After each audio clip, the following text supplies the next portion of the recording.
इस भक्त ने श्री कृष्ण और रुक्मिणी जी को लूट लिया। भक्त हरिपाल जी की कहानी। हरिपाल नाम के एक महान भागवत हुए हैं। उन्होंने अपने गुरुजनों से पूछा, भगवत प्राप्ति का सरल उपाय क्या है। उनके गुरुदेव ने उत्तर दिया, संत सेवा। संत सेवा ही निश्चित रूप से भगवत प्राप्ति का उपाय है। जहाँ संतों की मंडली होती है वहाँ ईश्वर की कृपा अवश्य होती है। जहाँ संतों की मंडली होती है वहाँ भगवान का वास होता है। हरिपाल जी संतों की सेवा करने लगे। संत जन उनकी सेवा से प्रसन्न होकर एक दूसरे को उनकी सेवा के बारे में बताने लगे। धीरे धीरे उनकी सेवा की ख्याति दूर दूर तक फैलने लगी। अब केवल एक या दो संत नहीं, बल्कि पूरी संत मंडली उनके यहाँ एकत्रित होने लगी। अन्य तीर्थों से आने वाले श्रद्धालु भी हरिपाल जी के स्थान पर रुकते, क्योंकि वहाँ संत सेवा और भगवत भजन का अद्भुत वातावरण था। हरिपाल जी ने संत सेवा के लिए अपनी सारी संपत्ति समर्पित कर दी। हरिपाल जी संत सेवा में इतने तल्लीन हो गए कि जो भी उनके पास अन्न, धन या संपत्ति थी, वह सब धीरे धीरे समाप्त हो गई। संतों की भीड़ रोज बढ़ती गई। उन्होंने अपनी जमीन बेच दी, कीमती गहने बेच दिए और जो भी संचित संपत्ति थी उसे संतों की सेवा में लगा दिया। अब स्थिति यह हो गई कि सेवा के लिए कुछ भी शेष नहीं बचा। जब संतों को भोजन कराने के लिए धन नहीं रहा तो उन्होंने बाजार से उधार लेना शुरू कर दिया। हजारों रुपए का कर्ज हो गया। उस समय 1000 रुपए की बहुत बड़ी महिमा थी। 1 रुपए में ही ढेर सारी सामग्री आ जाती थी। हरिपाल जी ने अपनी सारी संपत्ति साधु सेवा में लगा दी और जब बाजार से उधार लेना भी संभव नहीं रहा तो दुकानदारों ने कर्ज देने से इनकार कर दिया।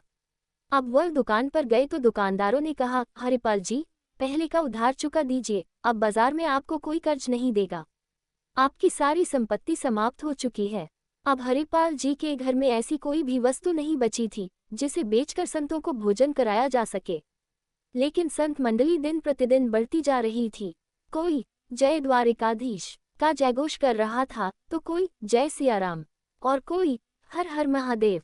संतों की अलग अलग मंडलियां लगातार आती रहीं। हरिपाल जी सोचने लगे, अब क्या करें। हमने अपनी पूरी संपत्ति संत सेवा में समर्पित कर दी, बाजार से कर्ज भी ले लिया, लेकिन अब कोई उधार भी नहीं दे रहा। संतों को भूखा कैसे जाने दें। चाहे हमें कुछ भी करना पड़े, हम उनकी सेवा अवश्य करेंगे। हरिपाल जी का कठिन निर्णय, संत सेवा के लिए दूसरों को लूटना। तब उन्होंने एक कठिन निर्णय लिया। हरिपाल जी ने भी एक भाला लिया और जंगल के मार्ग पर बैठ गए। वे बलिष्ठ शरीर के थे, उनका तेजस्वी रूप देखकर ही लोग भयभीत हो जाते थे। वे किसी को मारते नहीं थे, लोग स्वयं उन्हें देखकर उन्हें धन दे देते थे। और अगर कोई वैष्णव चिन्ह धारण किए होता तो वे उसे कुछ ना कहते। हालांकि उन्होंने यह उपाय तब अपनाया जब अपनी सारी संपत्ति समाप्त हो गई और कर्ज भी चुका पाना असंभव हो गया। पहले उन्होंने पूरी श्रद्धा से अपना घर, धन, गहने सब संत सेवा में समर्पित किए, फिर बाजार से उधार लिया और जब कोई साधन शेष नहीं बचा तब इस उपाय को अपनाया। धीरे धीरे यह बात फैल गई कि यदि कोई यात्री रास्ते में राम कृष्ण का नाम ले ले तो हरिपाल जी उसे रोकते नहीं थे।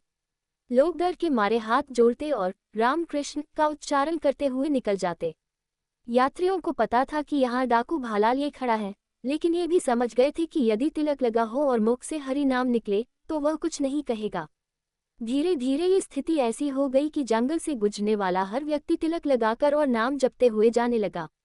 भले ही वे अपने जीवन में पहले कभी हरिनाम का स्मरण न करते हों, लेकिन इस मार्ग से निकलने के लिए वे अवश्य ही नाम स्मरण करने लगे।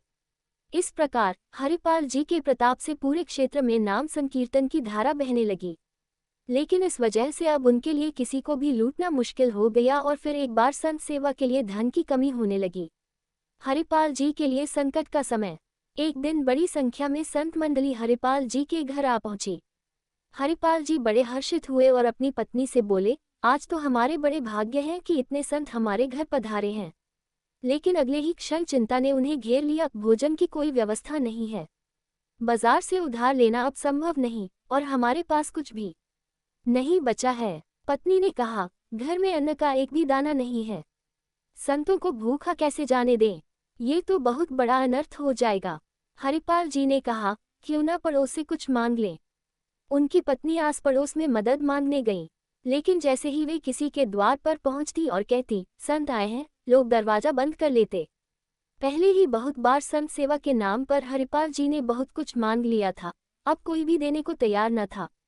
थकी हारी वे वापस लौटी और दुखी होकर बोली, अब कोई भी कुछ देने को तैयार नहीं है। आपके संत सेवा के व्यवहार का ऐसा प्रभाव हुआ है कि लोग देखते ही दरवाजा बंद कर लेते हैं। हरिपाल जी मुस्कुराए और बोले, कोई बात नहीं। जब सब रास्ते बंद हो जाते हैं तब केवल भगवान का सहारा होता है। हरिपाल जी अपने मन में विचार कर रहे थे। गुरुदेव ने कहा था कि संत सेवा से भगवान की प्राप्ति होती है। प्रभु, आप मिले या न मिले, लेकिन आज संत हमारे घर से भूखे न जाएं।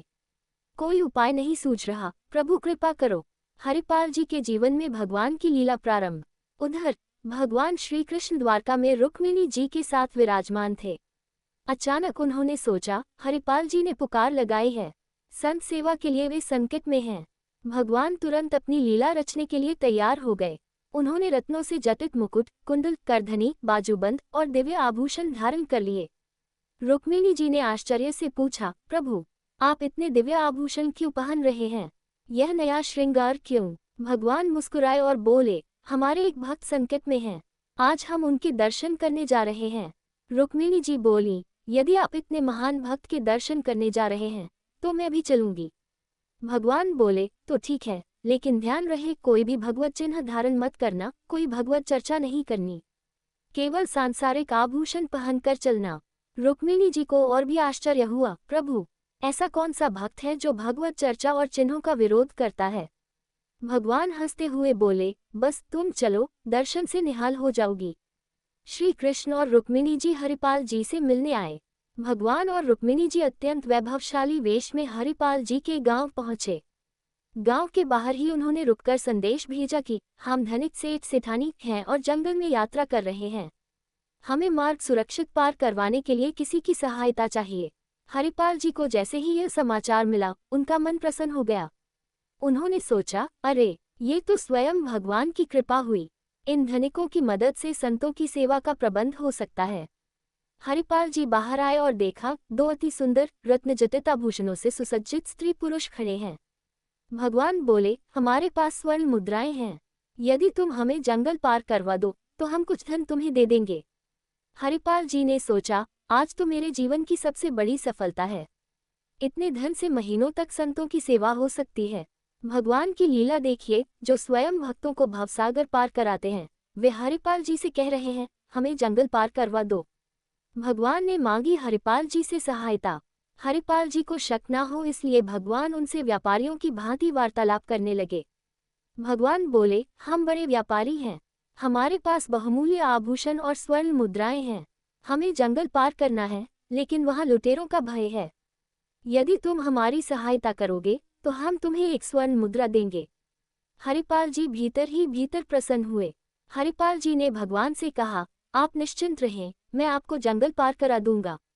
रुक्मिणी जी यह सब देख रही थी, लेकिन उन्हें समझ नहीं आ रहा था कि जो स्वयं सुदर्शन चक्रधारी हैं, वे किसी मनुष्य की सहायता क्यों ले रहे हैं। रुक्मिणी जी बोली, प्रभु, आप सुदर्शन चक्र और अपनी अपार शक्ति से संपन्न हैं, फिर भी एक साधारण मनुष्य से सहायता मांग रहे हैं। भगवान ने मुस्कुराकर उत्तर दिया, प्रश्न मत करो, बस देखो, मैंने कहा था ना कि यह मेरा महान भक्त है। भक्त के हाथों लुटे भगवान। हरिपाल जी ने गौर से प्रभु और रुक्मिणी जी को देखा, न माला, न तिलक, न कोई भागवतिक चिन्ह। पूरे सांसारिक व्यक्ति लगते हैं। जरूर इनके पास अपार धन होगा। इन्हें लूटने में कोई दोष नहीं, क्योंकि हम इस धन से संतों को भोजन कराएंगे। हरिपाल जी भाला लेकर चल ही रहे थे। वे आगे आए और उन दोनों से कहा, उतारो अपने सारे आभूषण और मुझे दे दो। भगवान ने रुक्मिणी जी से कहा, उतारो अपने आभूषण और इसे दे दो। रुक्मिणी जी ने कहा, हमने तो इसे अपनी रक्षा के लिए रखा था और ये ही हमें लूट रहा है और आप भी कह रहे हैं कि इसे आभूषण दे दो। प्रभु बोले, उतारो आभूषण और इसे दे दो, नहीं तो ये हमें भाले से मार देगा। जीवन बचा रहेगा तो नए आभूषण बनवा लेंगे। भगवान ने रुक्मिणी जी से कहा, जिसके दर्शन करने के लिए हम आपको लाए थे, ये वही भक्त है। इसने अपना सर्वस्व लुटा दिया है, कुछ नहीं आज इसके पास खाने को। मैं इसी से लुटने के लिए आज यहाँ आया हूँ। हरिपाल जी का पश्चाताप। हरिपाल जी ने जब लौटकर देखा तो अनंत सौंदर्य और माधुर्य से युक्त भगवान और श्री रुक्मिणी जी उनके सामने विराजमान थे। उन्होंने प्रभु के चरण पकड़ लिए और कहा, प्रभु, मुझसे गलती हो गई। मेरे कटु वचन, मेरा भाला उठाना, ये सब मेरी भूल थी। प्रभु, आप जानते हैं, हमारे घर में संत मंडली बैठी है। इतना कर्ज हो गया है कि अब कोई हमें उधार भी नहीं देता। पड़ोस से मांगे तो कोई कुछ देने को तैयार नहीं, और जो थोड़ी बहुत संपत्ति थी वह भी समाप्त हो गई। लेकिन संत भूखे न जाएं, प्रभु, इसलिए मैंने ये सब किया। हरिपाल जी के प्रति भगवान का प्रेम। भगवान ने हरिपाल जी को छाती से लगा लिया और कहा, तुम सर्वश्रेष्ठ हो और मेरे प्राणप्रिय भक्त हो। हरिपाल जी ने प्रभु से कहा, प्रभु आपके ये आभूषण मैं नहीं ले सकता। तब भगवान ने कहा, देखो, हम ये सब संतों की सेवा के लिए ही लाए हैं, इसे ले जाओ। ये महालक्ष्मी के श्री अंग के आभूषण हैं। ये कुल परंपरा के अनुसार बढ़ेंगे, कभी घटेंगे नहीं। इन्हें बेचकर अपना सारा कर्ज चुका दो और प्रतिदिन लाखों संतों को भोजन कराओ। अब तुम्हारा ऐश्वर्य कभी घटने वाला नहीं है। हरिपाल जी की प्रार्थना। तब हरिपाल जी ने भगवान से प्रार्थना की, प्रभु, इस घटना के बारे में किसी से मत कहना, नहीं तो सभी भक्त ये कहेंगे कि भगवान अपने भक्तों पर इतना स्नेह लुटाते हैं, और यह भक्त भला लेकर उन्हीं भगवान को लूटने निकल पड़ा। भगवान ने कहा, डरो मत। यदि कोई इस चर्चा को सुनेगा भी तो वह तुम्हें आदर्श मानकर संत सेवा करेगा और मेरी प्राप्ति का उपाय सोचेगा, न कि तुम्हारे दोष देखेगा। संतों का सौभाग्य। भगवान के दर्शन के पश्चात हरिपाल जी ने कहा, प्रभु, जब आ ही गए हो तो लगे हाथ भंडारा पाकर जाओ। भगवान मुस्कुराकर बोले, निश्चित रूप से, जहाँ हमारे संत भोजन करते हैं वहीं हम प्रकट होते हैं। हरिपाल जी की वजह से उस भंडारे में उपस्थित सभी संतों को भगवान का साक्षात्कार हुआ। सभी संतों ने साक्षात द्वारिकाधीश और श्री रुक्मिणी जी के दर्शन किए। भोग बनाया गया और संतों ने तभी भोजन ग्रहण किया जब पहले भगवान ने भोग स्वीकार किया। फिर उनका उच्छिष्ट प्रसाद संतों ने ग्रहण किया और संतों और भगवान का उच्छिष्ट हरिपाल जी ने पाया। इस कहानी से हमारे लिए सीख। जब भी साधु सेवा का सहयोग बने तो नाच उठो कि हमें आज जीवन का परम लाभ मिला है। साधु सेवा निश्चित रूप से भगवत प्राप्ति कराती है।